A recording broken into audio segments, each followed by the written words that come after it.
Descending beneath the waves, each 100 meters transforms the familiar into something increasingly alien. At first, squids shimmer and flash in sunlit shallows, but as light fades, muscles turn to gel, skin erases, bodies begin to glow, until deep below their strange shapes vanish almost completely in the darkness. Why does each layer of depth breed a more disturbing squid? And what secrets does the darkness still keep from us? That answer begins with the anatomy of the surface. In the sunlit shallows, the Caribbean reef squid glides above coral, its body a model of precision and speed. Every part of this animal is built for action. The mantle, a muscular tube shaped like a torpedo, houses the organs and serves as the engine. Layers of powerful muscles squeeze and release, drawing water in, then firing it out through the funnel, a flexible siphon tucked under the head. Each contraction launches the squid backward in a burst, the entire body flexing like a living bellows. Steering comes from the fins, thin and flexible along the mantle, allowing the animal to hover or dart sideways with a flick. The arms, 8 in total, spread forward, lined with suckers that grip and manipulate prey. 2 longer feeding tentacles remain coiled until needed. When a fish comes close, the tentacles shoot out, their clubs snapping shut around the target. On the surface of each sucker, tiny chitinous teeth ring the edge, leaving scars on both prey and, sometimes, on predators that try to bite back. This is the classic squid toolkit. 8 arms for holding, 2 tentacles for grabbing, all powered by fast, coordinated muscle. Color is never fixed. Under the skin, thousands of chromatophores, microscopic sacs of pigment, expand and contract in response to neural commands.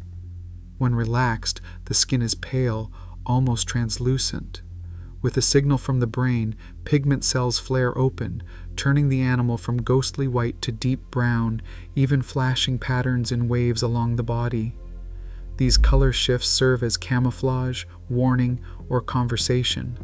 Squid communicate with each other through rapid changes, their bodies rewriting themselves in an instant. On a bright day, a reef squid can vanish against the sand, then reappear in a pulse of color as it signals a mate or startles a rival. The funnel, mantle, arms, tentacles, and chromatophores are the landmarks of a surface squid. The entire animal is compact, dense with muscle, and always in motion. Everything is visible. Everything has a purpose. In these clear waters, nothing is hidden. The anatomy is as crisp as the sunlight. As the camera tilts downward, the water darkens. The lines of the body begin to blur. Features that are so obvious here, muscle, pigment, the sharp rings of the suckers, will soon begin to fade, replaced by forms and functions that belong only to the deep. At 200 meters, the water turns blue and cold. The last rays of sunlight fade, leaving a dim, perpetual dusk. Here the rules of survival change. Pigment and muscle give way to transparency and light. The most successful animals in this twilight are those that can disappear not by hiding, but by shining. The firefly squid, Wadacenia scintillans, drifts from 200 to 400 meters off the coast of Japan. Its body is studded with photophores, tiny organs that generate blue light through a chemical dance of luciferin and luciferase. Along its arms, around its eyes, and across its belly, these living lanterns can switch on and off in precise patterns. When a predator looks up from below, the firefly squid matches the faint glow of the sky above, erasing its own shadow. This trick is called counter-illumination. The squid becomes a moving hole in the water, invisible against the dim surface light. Each photophore emits a blue-green beam, peaking near 480 nanometers, the wavelength that travels farthest through seawater and matches the color of the last daylight. In spring, millions of firefly squid gather off the Japanese coast to spawn. At night, their synchronized flashes turn the sea into a shifting field of stars. These displays serve more than one purpose. They attract mates, confuse predators, and lure prey. But in the open water, the most common use is silence, making light not to be seen, but to disappear. Glass squids, the Cranchidae, haunt the same depths. Their bodies are nearly transparent, organs suspended in clear gel. Some species float like drifting balloons, their eyes and digestive tracts the only hints of substance. Along the underside, fields of photophores paint a soft glow that cancels out the animal's silhouette. Even the eyes, which would otherwise betray them as dark spots, are rimmed with light organs to break up their outline. Transparency and counter-illumination work together. One lets the squid vanish from the side, the other from below. The chemistry behind these lights is precise. Inside each photophore, luciferin reacts with oxygen, catalyzed by luciferase, releasing photons tuned to the blue-green window of the twilight zone. Some squids can modulate the brightness and direction of their glow, using reflectors and filters to shape the beam. Others rely on bacterial partners, Allia vibrio fischeri, to keep the lights burning. In all cases, the result is the same, a living animal that can erase itself from view even as it moves. In this world, vision is a game of subtraction. Any shadow, any hint of opacity can mean death. The language of light becomes a shield, a cloak, a way to move unseen through the vast blue desert. As the camera follows a firefly squid upward, its body glows and fades, then is lost to darkness. The only trace is a faint blue shimmer, quickly swallowed by the sea. Below, the water grows darker still. The last hints of sunlight vanish, and the only light left is made by the animals themselves. Red flashes strobe through the dark water, slicing the calm. Humboldt squid, Dosidicus gigas, rise in force, drawn to the lights of a research sub at night. Each animal stretches over 1 meter in length, muscle coiled for speed, arms outstretched, suckers ringed with teeth. The swarm moves as one, 100 strong, a living sheet of flesh in motion. In the glare, chromatophores fire, deep red, then pale, then red again, bodies flickering in bursts that last less than a second. Light and dark race across their skin in waves, a language of pulses and patterns that shifts faster than the eye can follow. A research pilot's voice, clipped and tense, cuts through the static. It was like being surrounded by a storm. The squid hit the dome, arms everywhere, suction cups popping. For a moment you lose track of the outside world, just flashes and the thud of impacts. The vehicle shudders as animals converge, arms reaching, tentacles probing the glass. Cameras catch the chaos, bodies overlap, arms tangle, and for a few seconds the view is nothing but squid, suckers pressed against the lens, chromatophores pulsing, red and white strobing in the dark. This is not a random attack. Humboldt squid hunt in packs, coordinated and relentless. When a fish is wounded, the swarm closes in, each animal signaling, flashing, and jockeying for position. Cannibalism is common. Any weakness draws the group. In some regions, 1/4 of all stomachs examined contain pieces of their own kind. The frenzy is fast and absolute. One moment the water is empty, the next it is crowded with arms and beaks, every animal fighting for a piece. The flashing is more than chaos. Scientists watching high-speed footage see patterns, red for aggression, white for approach, waves of color that ripple across the group.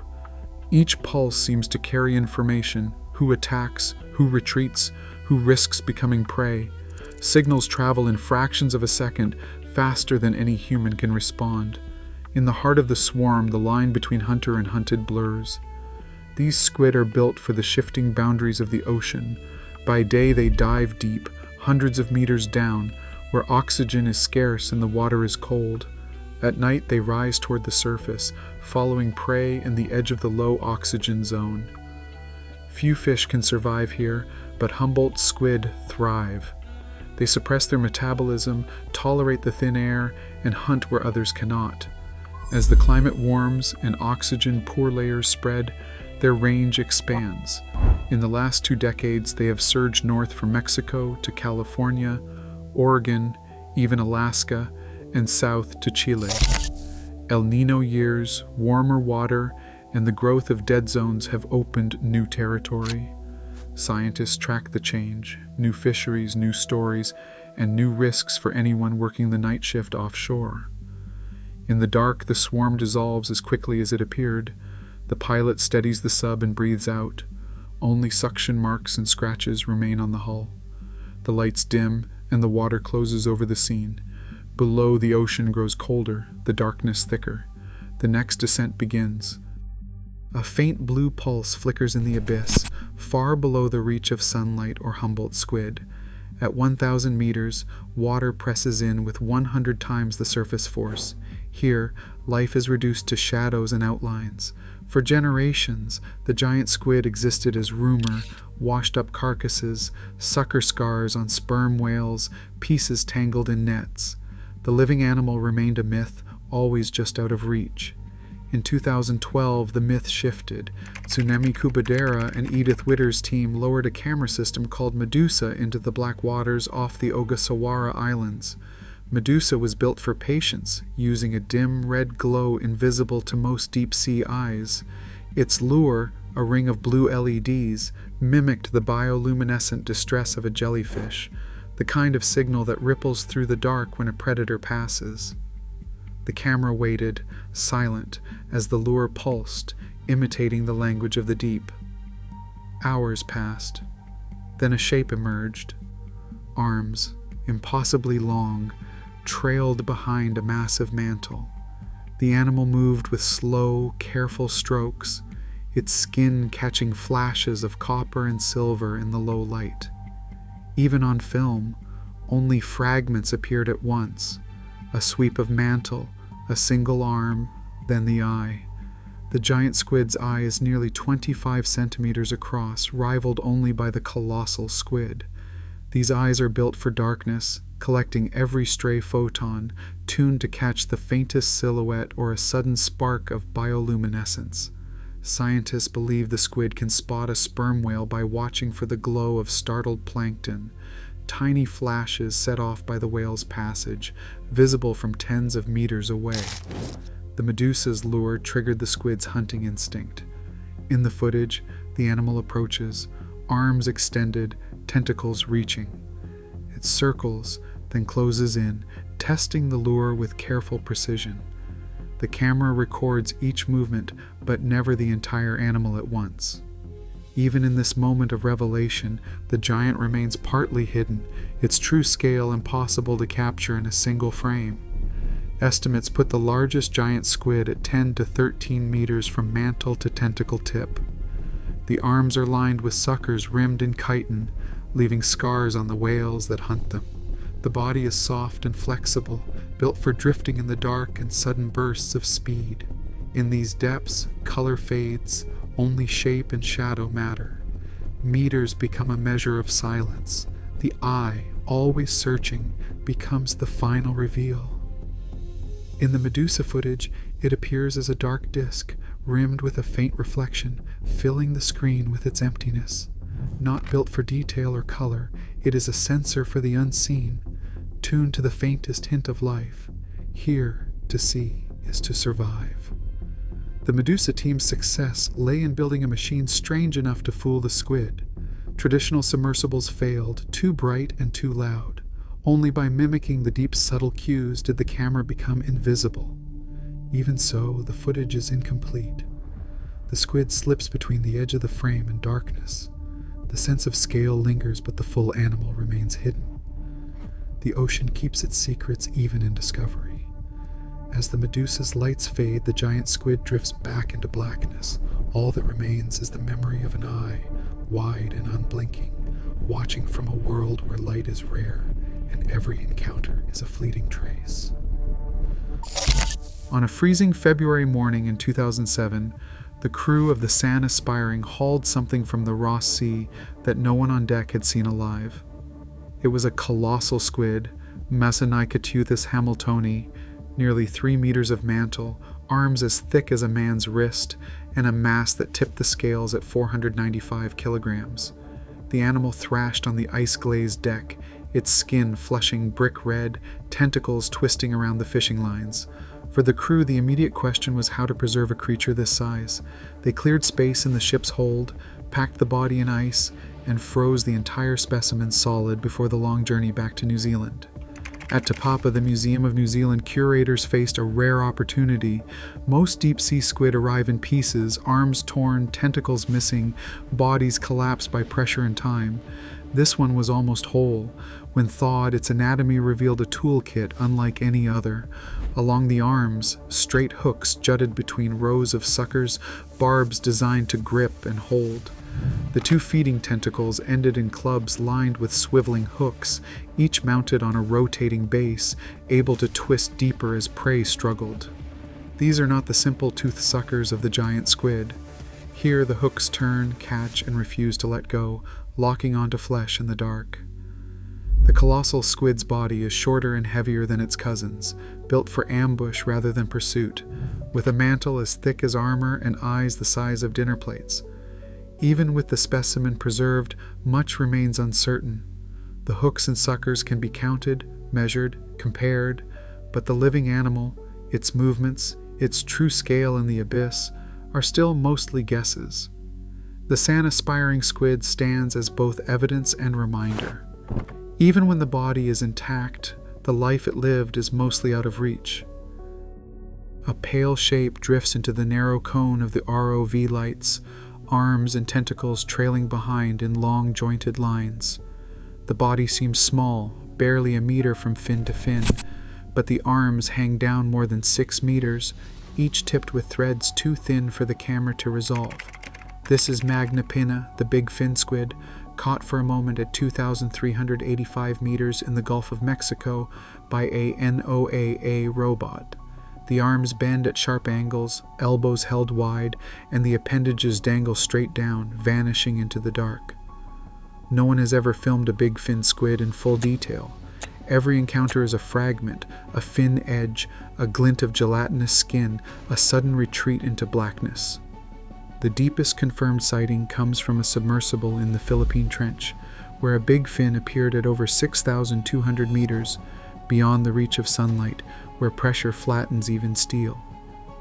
In these depths, bodies are rare, and most of what is known comes from a handful of damaged specimens or a few minutes of video.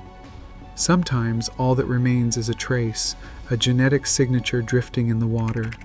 Environmental DNA can reveal the presence of a squid without ever showing the animal itself. A sample of Hadal water comes up with a sequence that hints at Magnapinna, but the DNA could have arrived on currents or fallen as marine snow from far above. Scientists argue over each detection. Is it proof of a living squid or just a whisper from another world? In the Hadal zone, even certainty is out of reach. The lights fade, the arms vanish. Only silence remains. Today, more than 95% of the deep ocean remains unexplored, and its strangest life forms still evade our cameras. As technology advances, every new descent reveals shapes and behaviors that defy expectation. The abyss is not empty, it is simply unvisited. For now, the world's most alien creatures remain just out of reach, reminding us how much mystery the planet still holds. What do you think waits in that darkness?